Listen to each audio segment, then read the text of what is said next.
இயேசு கிறிஸ்துவின் இனிய நாமத்திலே வாழ்த்துக்கள். இப்போ நம்ம கடந்து போய் கொண்டிருக்கிற இந்த வாரம் மிக முக்கியமான வாரம் இல்லையா? நமக்கு எல்லாருக்கும் தெரிஞ்சது பேஷன் வீக்குன்ற ஆங்கில பதத்தில் இதை நம்ம பயன்படுத்துகிறோம். இந்த பேஷன்னா உங்களுக்கு என்ன அர்த்தம்னு தெரியுமான்னு எனக்கு தெரியல. அது ரூட் வேர்டு நீங்கள் பார்த்தீங்கன்னா லாட்டின் வேர்டில் இருந்து வந்திருக்கு. பாசியோ என்ற ஒரு லாட்டின் பதம் அதில் இருந்து எடுக்கப்பட்டதாக இருக்குது. PASSIO பாசியோ, இல்லைன்னா பேட்டி, PATI, அந்த பேட்டின்ற இதுக்கு அர்த்தம் என்ன நம்ம பார்த்தோன்னா ஆங்கிலத்தில் to suffer or to endure. ஆனால் வழக்கமாக நம்ம பார்க்கும்போது பேஷன்னா அளவுக்கு அதிகமான ஒரு அன்பை குறிக்கிறதுன்னு தான் நம்ம மனசில் இருக்குது. உண்மைதான். அளவுக்கு அதிகமான ஒரு அன்பின் நிமித்தமாக நாம் பாடுபடுவது. அப்போது இயேசு கிறிஸ்துவினுடைய சிலுவையை நம்ம யோசித்து பார்க்கும்போது 4 சுவிசேஷங்களிலும் இயேசு கிறிஸ்துவின் சிலுவை மரணம் எப்படி இருந்தது, அதை எப்படியே அவர் முன் அறிவித்தார், எப்படி அதை மக்கள் விளங்கி கொண்டார்கள், எப்படி நீயும் நானும் விளங்கி கொள்ள வேண்டும் என்பதை 4 சுவிசேஷங்களிலும் நமக்கு சொல்லப்பட்டிருக்குது. இந்த 4 சுவிசேஷங்களையும் நீங்கள் அலசி ஆராய்ந்து பார்ப்போம் என்றால் இந்த வாரத்தில், இந்த பேஷன் வீக்கில் நம்ம அதை தான் செய்யணும். நம்ம படிக்கிற நம்முடைய வேத பகுதியோடு கூட இந்த நாட்களில் என்ன நடந்தது அடிக்கடி நான் உங்ககிட்ட பேசியிருக்கிற அதை வைத்து நம்ம பார்க்கும்போது அநேக காரியங்களை நம்ம விளங்கி கொள்ள முடிகிறது. ஆனால் நேரத்தின் காரணமாக நான் இன்னைக்கு சிலுவையில் 7 முறை தேவன் பேசின பேச்சு அது என்ன, 7 முறை அவர் பேசுகிறாரு, அதை குறித்து நம்ம பார்க்க போகிறோம். இதை ரத்தன சுருக்கமாக நம்ம பார்த்தோன்னா 6 மணி நேரம் இயேசு கிறிஸ்து சிலுவையில் இருக்கிறாரு. காலையில் நம்மளுடைய நேரத்தின்படி 9 மணியிலேருந்து மதியம் 3 மணி வரைக்கும், இதில் 12 மணியிலேருந்து 3 மணி வரைக்கும் இருக்கும்போது இருள் அங்கே வந்துடுது. அந்த இருளின் மத்தியில் இறுதியாக இயேசு கிறிஸ்து பேசுகிற வார்த்தையின் போது திரைச்சீலை மேலிருந்து கீழாக கிழிக்கப்படுகிறது. அதனால தான் இன்னைக்கு நீயும் நானும் மகாபரிசுத்த ஸ்தலத்தில் 24 மணி நேரமும் இருக்கக்கூடிய பெரிய ஸ்லாக்கியத்தை பெற்றுக்கிறோம். அப்போனா சிலுவையில் 7 முறை பேசுகிறாரு, 6 மணி நேரம் சிலுவையில் அவர் இருக்கிறாரு. அந்த பேசின 7 வார்த்தைகளை நேற்று தியானிக்கும் போது திடீர்னு எனக்கு ஒரு எண்ணம் வந்துச்சு. ஆண்டவரே, இந்த 7 வார்த்தை 7 முறை நீர் பேசினீர் ஆண்டவரே, இது எவ்வளவு கடினமாக உமக்கு இருந்திருக்கும், எப்படி உம்மால் பேச முடிஞ்சதுன்னு நான் யோசிக்கும்போது நான் அந்த 7 வார்த்தைகளை பேசி பார்த்து டைம் பண்ணி பார்த்தேன். எவ்வளோ நேரம் வருது தெரியுமா? நம்முடைய சிலுவையில் தொங்கும்போது பேசுறது வேற இல்லையா? தெளிவாக பேச முடியாது. அந்த வலியின் மத்தியில் ஒவ்வொரு முறை மூச்சு விடுவதற்கும் காலை அந்த ஆணி அடித்த அந்த காலை ஊனி மேலே மூச்சு விட்டு பேசணும். சும்மா பேசுறதுனாலே நமக்கு கஷ்டமாக இருக்கு இல்லைங்களா? அப்போது ஆண்டவர் அப்படி பேசுறதுக்கு நிறைய நேரம் எடுத்திருக்கோம். ஆனால் நம்முடைய கணக்கின்படி பார்க்கும்போது 25 செகண்ட்ஸ் தான் ஆச்சு. நீங்கள் கூட செஞ்சு பாருங்கள். இதெல்லாம் 25 செகண்ட். சரி, நான் ஒருவேளை அவசரமாக பேசியிருப்பேன் அப்படின்ட்டு மெதுவாக பேசி பார்த்தாலும் 30 செகண்டுக்கு மேலே ஆகலை. 30 நிமிஷம் இல்லைம்மா, 30 செகண்ட், அவ்வளோ நேரம் தான் ஆகுது. ஏன்னா அவர் பேசின எல்லா லைன்ஸையும் பார்க்கும்போது மிக நீட்டமானது கிடையாது. It's not a long sentence இல்லையா? குறுகியதும் இருக்குது. அப்போ 7 முறை பேசியிருக்கிறாரு, 30 செகண்ட்ஸில் பேசியிருக்கார். சரி, ஆண்டவர் அதை நிறுத்தி நிதானமாக மூச்சு விட்டு பேசுறதுக்கு ஆயிருந்தாலும் ஒரு 40-45 செகண்டுக்கு மேலே பேசியிருக்க மாட்டார். அப்போ பாருங்கள், இந்த 45 செகண்டும் அவர் பேசினது ஒரு ஜெபந்தான் இல்லையா? இப்போ ஜெபிக்கும்போது கூட அவங்க சிஸ்டர் சொல்லி ஜெபிச்சாங்க, ஆண்டவரே, அந்த சிலுவையில் நீங்கள் பேசினது ஒரு ஜெபம். அப்போ அவர் 7 முறை அவர் பேசுகிறாரு. ஆனால் நீங்கள் யோசித்து பாருங்கள், அதுக்கு முந்தின ராத்திரி இல்லையா, கெத்செமனே தோட்டத்தில் அவரை கைது செய்கிறாங்க. அந்த நேரத்தில் இருந்து 6 முறை இங்கும் அங்கும் இங்கும் அங்குமாய் விசாரிக்கப்படுகிறார் இல்லையா. பிலாத்து கிட்ட போகிறாரு, பிலாத்து கிட்ட இருந்து ஏரோது திரும்பி பிலாத்து. இது ரோம அரசாங்கத்தின் விசாரிப்பு. நம்ம மத தலைவர்கள் கிட்ட பேசும்போது அண்ணா கிட்ட போகிறாரு, திரும்பி காய்பா கிட்ட வரார், திரும்பி காய்பா கிட்ட போகிறார். ஒவ்வொரு முறை 6 முறை விசாரணையின் போதும் இந்த பிலாத்து திரும்பி திரும்பி அவர் சொல்றது, இவரிடத்தில் ஒரு குற்றமும் இல்லை, ஒரு குற்றமும் இல்லை.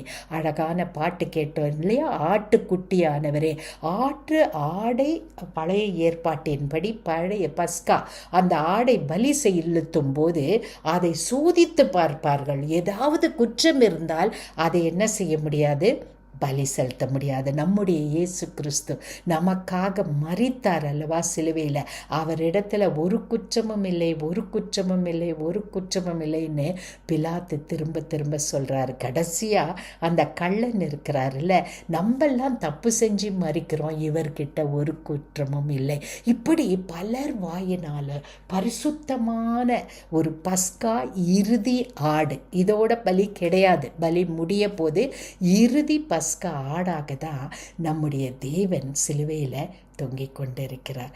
இப்படி அவர் இருக்கும்போது அவர் 7 விதமான உபத்திரவத்தின் மத்தியில் 7 விதமான காரியங்களை அவர் பேசுகிறார். இதை நம்ம பார்க்கும்போது தமிழில் ரொம்ப அழகாக இருக்குது. ஒவ்வொரு வார்த்தைக்கும் ஒவ்வொரு முறை அவர் பேசினதற்கும் ஒரு வார்த்தையை நம்ம தலைப்பாக கொடுத்தோன்னா எல்லாமே மன்னிப்பு, ரட்சிப்பு, பொறுப்பு, தவிப்பு, ஒப்புவிப்பு, இப்படி திரும்ப திரும்ப வரும்போது அது முடிகிற வார்த்தை ஒரு பூவாக முடிவதனால ஒரு புத்தகத்தில் நான் வாசித்த தேவன் என்ன செய்தாரா, அவர் குற்றவாளிகளின் மத்தியில் உபத்திரவத்தின் மத்தியில் 7 மலர்களாக அவருடைய வார்த்தை மலர்ந்ததுன்னு ஒரு ஆராய்ச்சியாளர் எழுதியிருக்கிறார். எவ்வளோ அழகாக இருக்குது இல்லைங்களா. இப்போ நம்ம பார்க்கும்போது முதல் 3 முறை அவர் பேசும்போது மன்னிப்பு, ரட்சிப்பு, பொறுப்பு. இந்த மன்னிப்புன்னு அவர் பேசுகிறது எப்படின்னா, சிலுவையில் அவர் தொங்கிக் கொண்டே இருக்கும்போது முதலாவது அவர் மன்னிப்பை குறித்து பேசுகிறார் அல்லவா.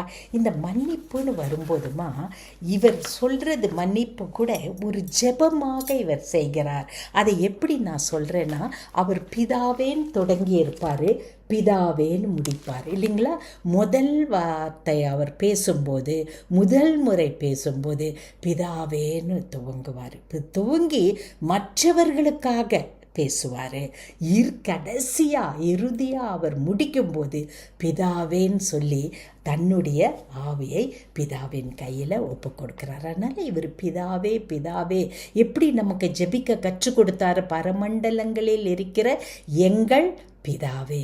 நம்ம ஆண்டவரை பார்த்து அவர் சிலுவையில் தொங்கும்போது என்ன நடக்குதுன்னா, உறவு, எந்த உறவை நாம் இழந்தோமோ அந்த உறவை நாம் திரும்ப பெற்றுக்கொள்ளுகிறோம். அந்த உறவை நாம் பெற்றுக்கொள்வதனால தான் முதலாவது அவர் என்ன செய்கிறாரு, அந்த உறவை யோசித்து தேவனிடத்தில் பேசுகிற ஒரு ஜெபமாக அமைகிறது. உங்கள் வேத புத்தகத்தில் நீங்கள் திருப்பி பாருங்கள், இல்லைன்னா குறித்து வைத்து கொள்ளுங்கள். ஏசாயா 53வது அதிகாரத்தில் இறுதியான வசனம், அது 12வது வசனத்தில் அநேக காரியங்களை பார்க்குறோம். ஆனால் இன்னைக்கு நான் அதில் உங்களுக்கு காட்ட விரும்புவது, ஹைலைட் பண்ணி காட்ட விரும்புவது, அவர் வேண்டிக் கொண்டதின் நிமித்தம், அந்த வார்த்தையை தான் நான் சொல்கிறேன். அப்போ சிலுவையில் இருக்கும்போது அவர் ஜெபித்தார் என்று சொல்லுவது, அவர் பிதாவே என்று துவங்கி பிதாவேன்னு முடித்ததினால் மட்டுமல்ல, அது 53வது அதிகாரத்தில் ஏசாயா தீர்க்கதரிசி அழகாய் சொல்லியிருக்கிறார்.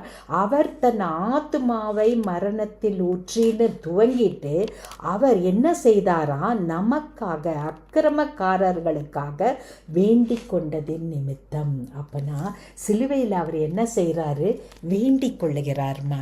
ஜெபிக்க நம்ம சில வேளையில் கஷ்டப்படுறோம் இல்லையா. ஆண்டவர் சிலுவையிலேயே எப்படி எப்படி ஜெபிப்பது என்பதை நமக்கு கற்றுக் கொடுக்கிறார். அப்போ முதலாவது அவர் சொன்ன வார்த்தை என்னன்னா மன்னிப்பை சொல்கிறாரு, ரெண்டாவது ரட்சிப்பு, மூன்றாவது பொறுப்பு. இந்த 3 வார்த்தைகளையும் நான் ஒன்றா சேர்க்கறதுக்கு என்ன காரணம்னா, இந்த 3 வார்த்தைகளும் எப்படி இருக்குது தெரியுமா? முதலாவது மற்றவர்களுக்காக செய்யக்கூடியதாக இருக்கிறது.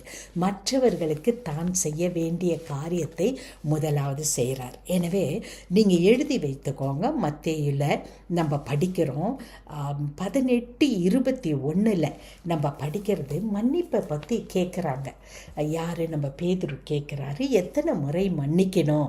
770 முறையான்ட்டு அவர் ரொம்ப வெற்றியோடு தேவன் அவருக்கு பதில் கொடுக்குறாரு. பேதுரு கேட்கறது 7 முறையானு, ஆனால் தேவன் சொல்லுவது கவுண்ட்லெஸ் டைம்.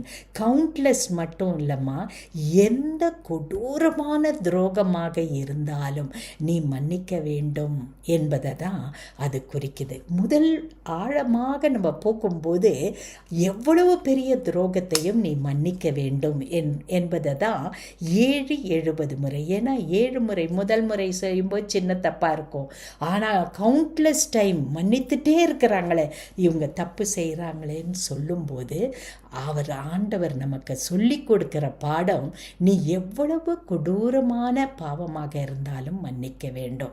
அதை அவர் சொல்லி மட்டும் காட்டல, அவர் என்ன செய்தார்? வாழ்ந்தும் காட்டுகிறார். அது முடியாத ஒரு காரியம். ஏன்னா மன்னிப்புன்றது இன்னைக்கு நீங்களும் நானும் எத்தனை முறை இவரை மன்னிக்கிறது, திருப்பி திருப்பி இதே தப்பு செய்கிறாரேன்னு நமக்கு கோபம் வருது. இதில் நம்ம இன்னும் ஆழ்ந்தது பார்க்கும்போது மன்னிக்கணும், அதே நேரத்தில் அதே தவறை அவர்கள் மீண்டும் செய்வதற்கு நாம் இடம் கொடுக்கக்கூடாது. அதுதான் மன்னிப்பு, தெய்வீக மன்னிப்பு. அப்போது லூக்கா 23:34 முதலாவது அவர் சொல்கிறாரு, பிதாவே இவர்களுக்கு மன்னியும்ன்றாரு. இவர்களுக்குன்னு சொல்லும்போது யார் அவர் குறிப்பிடுகிறார்? அவர் வாழ்ந்து காட்டுகிறார். என்ன சொல்கிறாரு? இவர்களுக்கு. அவர் ஒருவேளை இவர்களுக்குன்னு சொன்னது 39 முறை தன்னை சாட்டையால் அடித்தார்களே அவங்கள சொல்கிறாரா? தான் தலையில் முள்முடியை வச்சாங்களே அவர்களை சொல்கிறாரா? ஆணி அடித்தாங்களே, அப்போதானே ஆணி அடிக்கிறாங்க, அடித்து அவரை சிலுவையில் தூக்கிட உடனே சொல்கிறாரு, அவர்களை பார்த்து சொல்கிறாரா? இவர் யாரை பார்த்து சொல்கிறாரு? 6 முறை திரும்ப திரும்ப தன்னை விசாரித்தார்களே, இரவு முழுவதும் இரக்கமில்லாமல் தன்னை விசாரித்து கொண்டிருந்தார்களே, அவர்களை பார்த்து சொல்கிறாரா? ஆண்டவர் இவர்களை என்று சொல்லும்போது தனக்கு விரோதமாக துரோகம் செய்தவன் யாராக இருந்தாலும் பிதாவே இவர்களுக்கு மன்னியும். அதனால தான் நான் இந்த சிலுவையில் என்ன செஞ்சிருக்கிறேன்? ஏறி இருக்கிறேன். அதனால் இந்த முதல் வார்த்தை எனக்கு ஒரு எக்ஸாம்பிள், ஒரு மாதிரியாக இருக்கிறது. ஆண்டவரே, இந்த நேரத்தில் அப்பா மன்னிப்புக்காக, என்னுடைய மன்னிப்புக்காகவும் நான் கதறேன், மற்றவங்களையும் மன்னிக்க முடியாமல் இருக்கிறேன். இந்த மன்னிப்புன்னு சொல்கிறதுமா, it is the central thing in Christianity. விசுவாசத்தின் மையமாக இருப்பது. ஒரு கிறிஸ்தவ ஜீவியத்தின் மையம் விசுவாசம். இந்த விசுவாசத்தின் மையமாக இருப்பது மன்னிப்பு. அதனால் கட்டாயமாக நீயும் நானும் மன்னிக்க வேண்டும். உன்னுடைய ஜெபமும் என்னுடைய ஜெபமும் கேட்கப்பட வேண்டும் என்றால் முதலாவது நாம் செய்ய வேண்டியது, நம்ம சொல்கிறோம் இல்லையா பரமண்டல ஜெபம், அதில் மற்றவர்களை நான் மன்னிக்கிறது போல என்னை மன்னியும். ஆண்டவரே, இது ரொம்ப கடினமான காரியம் ஆண்டவரே, என்னால் செய்ய முடியாமல் இருக்குதுன்னா ஆண்டவர் நமக்கு காட்டுகிற ஒரு மாதிரி, த பர்ஃபெக்ட் எக்ஸாம்பிள், சிலுவையில் இருந்து கொண்டு அத்தனை கொடூர வேதனைகளை அனுபவித்து இரத்தம் சிந்தி கொண்டு அவரால் பிதாவின் இடத்துல மற்றவர்களுக்காக மன்னிப்பு கேட்க அங்கேயே வந்துடுது இல்லையா இன்டர்செசரி ப்ரேயர். முடியும்னா உன்னாலேயும் என்னாலேயும் நிச்சயமாய் முடியும். அதற்கு தேவன் நமக்கு உதவி செய்வார். அவங்கள மன்னிக்கிறதுமா, மற்றவர்களை மன்னிக்கும் போது நமக்கு நாமே நன்மை செய்து கொள்ளுகிறோம். மற்றவர்களை மன்னிக்கும் போது நம்முடைய மனம் தெளிவாகி விடுகிறது. இப்போ ரெண்டாவது மன்னித்துட்டாரு. அடுத்தது சிலுவையில் அவரோட அந்த கள்ளன் இருக்கிறாங்க, ரெண்டு பக்கத்துலேயும் கள்ளன் இருக்கிறாங்க. நீங்கள் வாசித்து பாருங்கள், சில காரியங்களை கொடுக்குறவங்களுக்கு ரெஃபரன்ஸு மார்க் 15:32, மத்தேயு 27:38-44. இதில் பார்க்கும்போது இந்த இரண்டு கள்ளன்களும் இவரை தூஷிக்கிறாங்க. மற்றவங்களெல்லாம் இவரை தூஷிக்கும் போது இவர் எல்லாரையும் ரட்சித்தாரே, இப்போ இவர் தன்னையே ரட்சித்து கொள்ளட்டும்ட்டு அவங்க ஒரு மரியாதை இல்லாத வார்த்தைகளை சொல்லி தூஷிக்கிறாங்க. அப்போது இந்த ரெண்டு கள்ளர்களும் அவர்களோட சேர்ந்துக்கிறாங்க.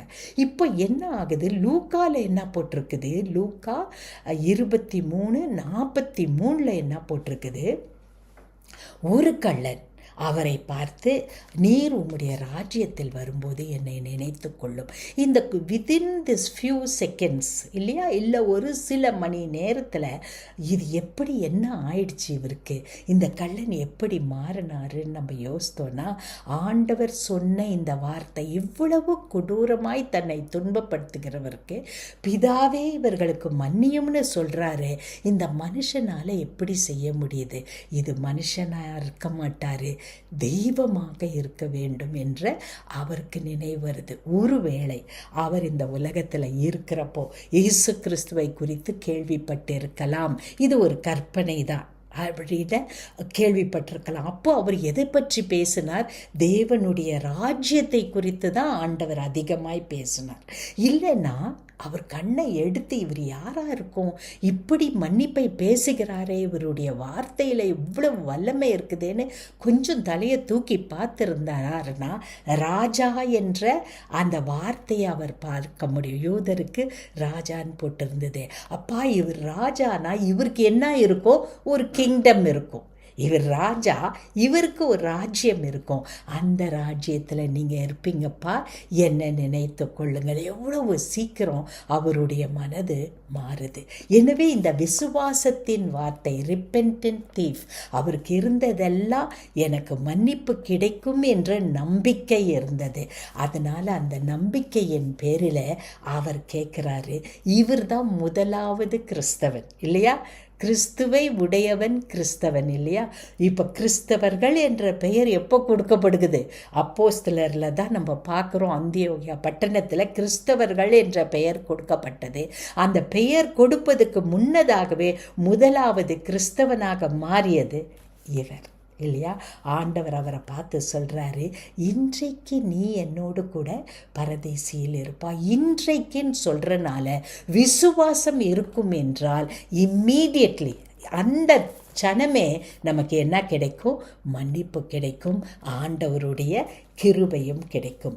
மன்னிப்பதற்கு, தேவன் நம்மை மன்னிப்பதற்கு தேவையானது ஒன்றே ஒன்று தாம்மா, அது விசுவாசம், அது நம்பிக்கை, வேறு எதுவுமே இல்லை. இன்றைக்கி பாடின பாட்டில் கூட நம்ம பாடணும் இல்லையா, விசுவாசம் இருக்கும் என்றால் தேவன் என்ன செய்வார், இன்னைக்கே முழுசாக உன்னை நீதிமானாக மாற்றிவிட்டதை நீ நம்பக்கூடும்.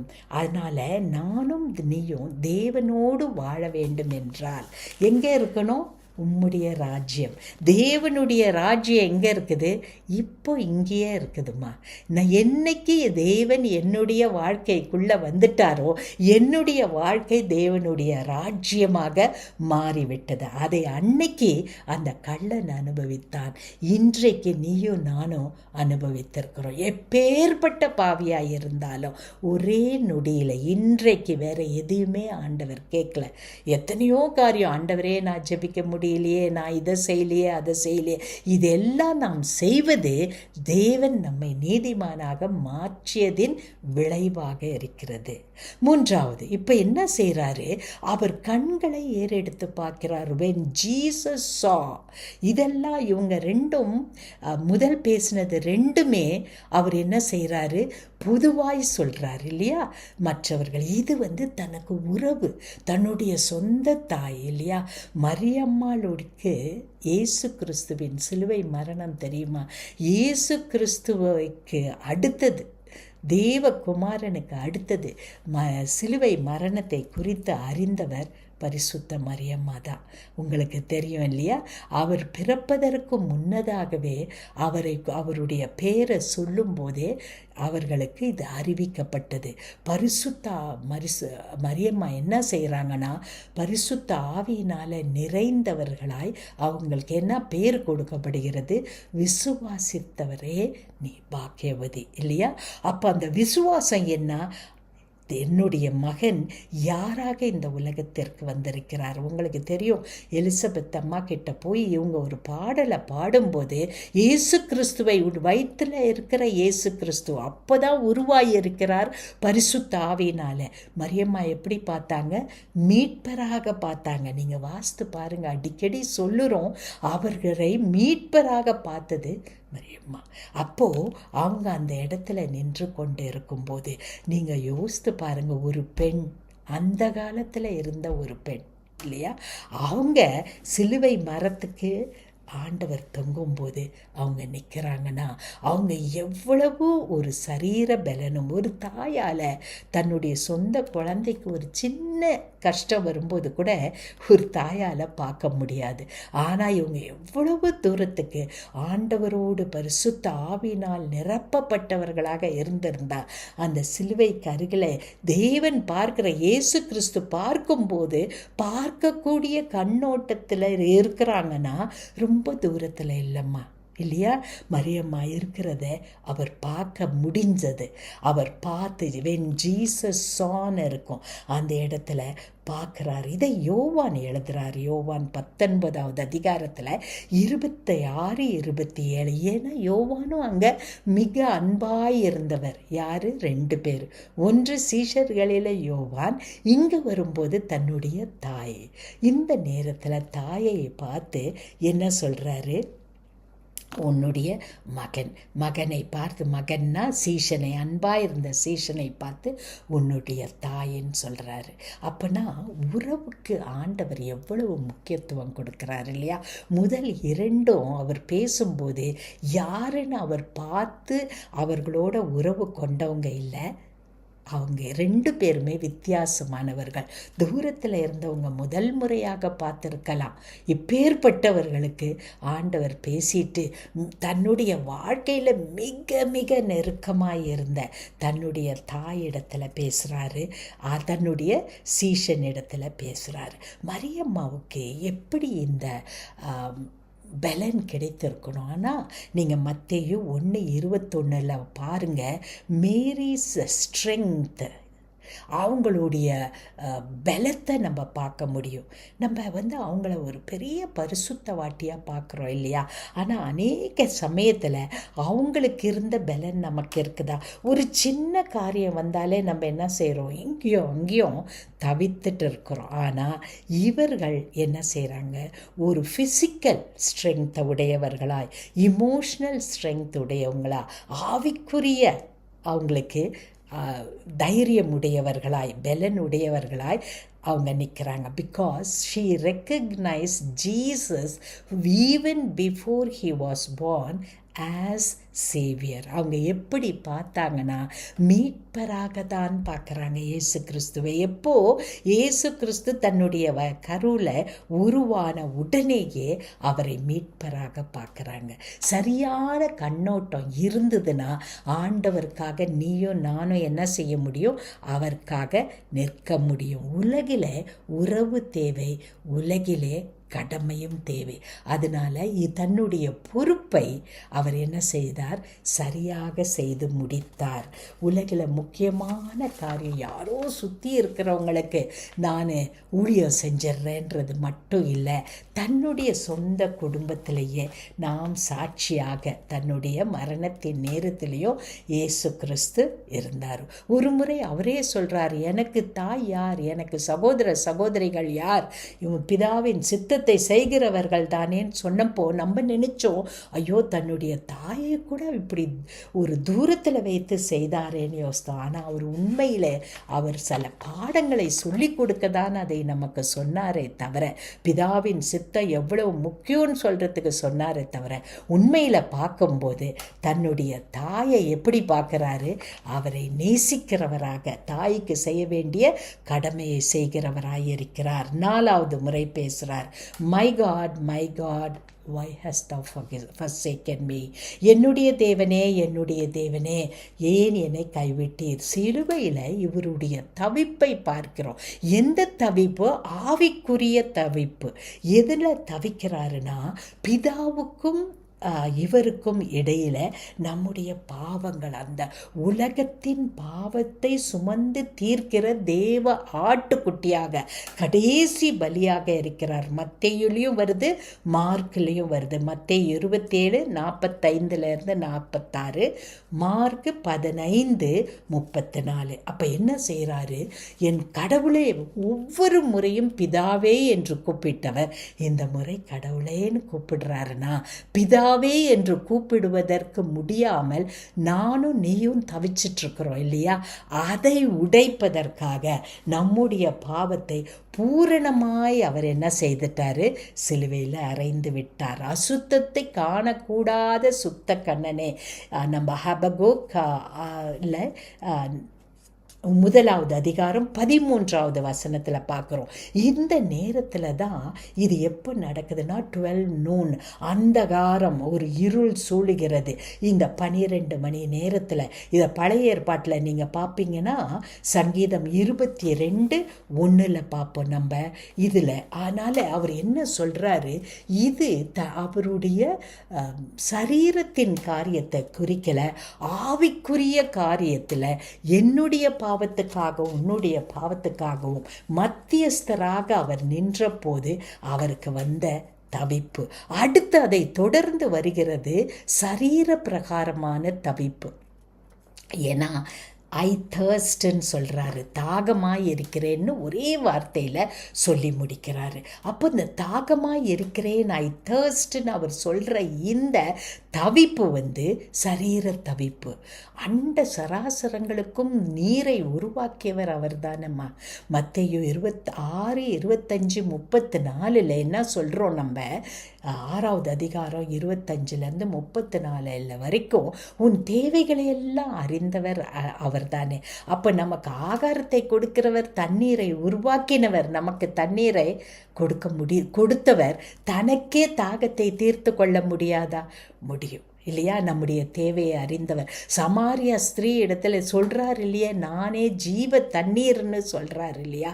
இதை நான் நிறைவை எதற்காக தாகமாக இருக்கிறேன்னு அவர் சொன்னார். ஏன் இவருக்கு இந்த தவிப்பு வந்ததுன்னு நினச்சிங்கன்னா, யோவான் 19:28 வாசித்து பாருங்க. தீர்க்க தரிசனம், சொல்லப்பட்ட தீர்க்க தரிசனம் நிறைவேறுவதற்காக. அப்படின்னா ஆண்டவர் எந்த நோக்கத்தோடு நம்ம இந்த உலகத்தில் வைத்திருக்கிறாரோ கடைசி வரைக்கும் அதை நிறைவேற்றுகிறவராக இருந்தார். அப்போ அது என்ன தவிப்பு? சரீர பிரகாரமான தவிப்பு, வேறு எதுவுமே கிடையாது. அடுத்த வார்த்தை நம்ம வருகிறோம் இல்லையா, 6வது விக்ட்ரி. அது ஒரு வெற்றியின் முழக்கமாக முழங்குகிறார் அவர். கிரேக்க பதம் இது, ஒரு கிரேக்க பதம். அதில் என்ன சொல்கிறாருன்னா, டெட்டலஸ்டாய். நான் உங்களுக்கு அடிக்கடி சொல்லியிருக்கிறேன், TETELESLAI. இது ஒரு கிரேக்க பதம்.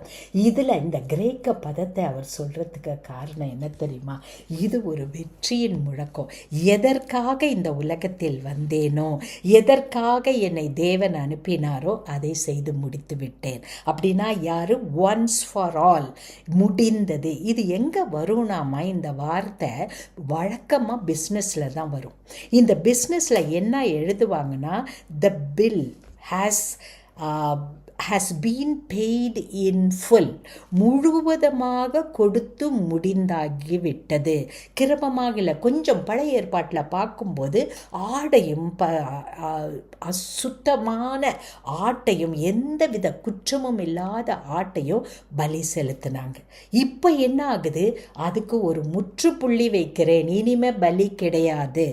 ஒன்ஸ் ஃபார் ஆல், எபிரேயர் 9வது அதிகாரம் 12:26, முழுவதுமாக செய்து முடித்து விட்டேன் அப்படின்னு சொல்றார். அப்படின்னா என்னன்னா, it is the ultimate sacrifice. It is a shift from Old Testament and to the fulfillment of the New Testament. இதை நல்லா விளங்கிக்கணும். இனிமே நமக்கு என்ன கிடையாது? பஸ்கா பண்டிகை கிடையாது. இதுவரைக்கும் பஸ்கா, இயேசு கிறிஸ்துவே பஸ்காவை ஆசரித்தார். அதுதான் வியாழக்கிழமை பஸ்காவை ஆசீர்வதித்து அவர் என்ன செய்கிறார்? இனி பஸ்கா கிடையாது, இனி நான் உங்களுக்கு கொடுப்பது திருவிருந்து, ராப்போஜனம், என்னுடைய சரீரமும் என்னுடைய இரத்தமும் கடைசி பலியாக செலுத்தப்பட்டு முடிந்தது. அப்போ பஸ்கா என்னன்னா, செலுத்தப்பட்ட பிற்பாடு தான் பாவத்திற்கு மன்னிப்பு கிடைக்கும் இல்லையா? அந்த ரத்தத்தை எடுத்து அந்த வாசல் காலில் அவங்க பூசிட்டு அந்த வீட்டுக்குள்ளே இருக்கும்போது தான் கிடைக்கும். ஆனால் இன்னைக்கு நீயும் நானும் ஆண்டவருடைய ரத்தத்தை நம்முடைய சரீரத்தில் கொண்டு, இயேசு கிறிஸ்து நமக்குள்ளேயே தேவ ஆட்டுக்குட்டி, அடிக்கப்பட்ட தேவ ஆட்டுக்குட்டி இயேசு கிறிஸ்து நமக்குள்ள வாழ்வதினால், அதனால தான் பவுல் திருப்பி சொல்றாரு, இன் கிரைஸ்ட்ன்னு சொல்றாரு. கிறிஸ்து எனக்குள்ள இருப்பதினால இப்ப என்ன ஆயிடுச்சு? நான் நீதிமானாக மாற்றப்பட்டு விட்டேன். இனி எனக்கு வீட்டுக்குள்ள இருக்கும்போது மட்டுமில்லை, கிறிஸ்து எனக்குள்ளே இருப்பதினால பஸ்கா என்ன செஞ்சது? நிறைவு பெற்று இன்று கிறிஸ்து எனக்குள்ளே வாழ்கிறார். அவருடைய இரத்தத்தினாலே நான் என்ன செய்கிறேன்? கழுவப்பட்டிருக்கிறேன், பரிசுத்த ஆவியினாலே முத்திரிக்கப்பட்டிருக்கிறேன். இதுதான் வெற்றியின் ரகசியம்.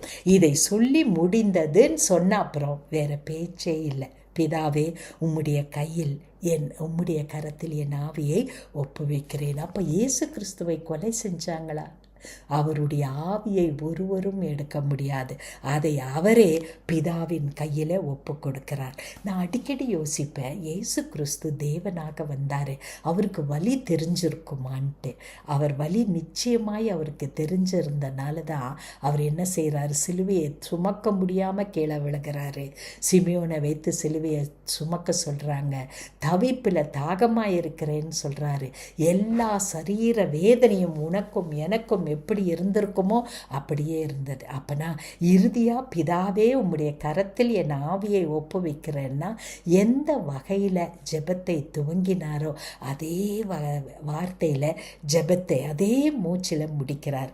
வாழ்க்கை தேவனோடு வாழ்ந்து கொண்டு இருக்கிற நீயும் நானும் நம்முடைய இறுதி காலத்தில் நம்மை பிதாவின் கையில் ஒப்பு கொடுப்பதற்கு ஒரு மாதிரியை காட்டினார். இவரால் எப்படி காட்ட முடிந்ததுன்னா, நீங்கள் சங்கீதம் 31:5 எடுத்து வாசித்தீங்கன்னா இதே வார்த்தையை நம்ம பார்ப்போம். அப்படின்னா என்னன்னா, யூதர்களுக்கு சிறு பிள்ளைகளாக அவர்கள் இருக்கும்போது தாய்மார்கள், தகப்பன்மார்கள் அவங்க தூங்க போகும்போது இந்த ஜெபத்தை அவங்க கற்றுக் கொடுப்பாங்க. நீ தூங்க போகிற, உன்னுடைய ஆவி ஆத்மா சரீரத்தை பிதாவின் கரத்தில் ஒப்புவித்து தூங்குப்பா. நாளைக்கு காலையில் நீ சுகமாய் எந்திரிப்ப, உன் நித்திரை இன்பமாய் இருக்கும்னு சொல்லி கொடுப்பாங்களாம். அது போலதான் இப்போ என்ன நடக்குது? ஆண்டவரே, நான் நித்திரை செய்ய போகிறேன். தேவனுடைய கண்ணோட்டத்தில் மரணம் என்ன? ஒரு நித்திரை, இளைப்பாற போகிறேன். அதனால் என்னுடைய இளைப்பாறுதலை நான் உம்முடைய கரத்தில் ஒப்பு கொடுக்கிறேன்னு ஒப்பு கொடுத்தாரு. எவ்வளோ அழகாக ஜெபித்து முடித்திருக்கிறார் இல்லையா? ஆண்டவர் நமக்கு கற்றுக் கொடுக்கிற பாடம் ஜெபிப்பது எப்படி. பிதாவேன்னு அவர் சொல்கிறனால பிதாவோடு உறவு இருக்கும் என்றால் நம்முடைய ஜீவியமே எப்படி மாறிடும்? ஒரு ஜெபமாக மாறிவிடும். அன்பின் பரம தகப்பனே, மிக கடினமான காலகட்டத்தில் ஆண்டவரே எங்களுக்கு ஜெபிக்க இறுதியிலும் கற்றுக் கொடுத்தீரே. பிதாவே என்ற அந்த ஐக்கியத்தை வைத்து ஏசாயா தீர்க்கதரிசி சொன்னது போல நீர் வேண்டிக் கொண்டதின் நிமித்தம் எவ்வளவோ பெரிய அதிசயங்களை இந்த உலகத்தில் ஆண்டவரே இன்றும் நாங்கள் பார்த்து கொண்டே இருக்கிறோம். அப்பா, நீர் பேசின இந்த 7 முறை நீர் பேசின வார்த்தைகளுக்காக ஸ்தோத்திரம். இதை மீண்டும் மீண்டும் மீண்டும் மீண்டும் நாங்கள் தியானம் செய்து எங்களுடைய ஜெபத்தில் ஆண்டவரே இன்னும் வல்லமையாய் நாங்கள் ஜெபிக்க மன்னிப்பு எவ்வளவு தேவை என்பதை நாங்கள் இன்னும் அதிகமாய் அறிந்து கொள்ள தேவன் எங்களுக்கு உதவி செய்வீராக. இயேசு கிறிஸ்துவின் வல்லமை உள்ள நாமத்தில் கேட்டுக்கொள்கிறோம் பிதாவே. ஆமேன்.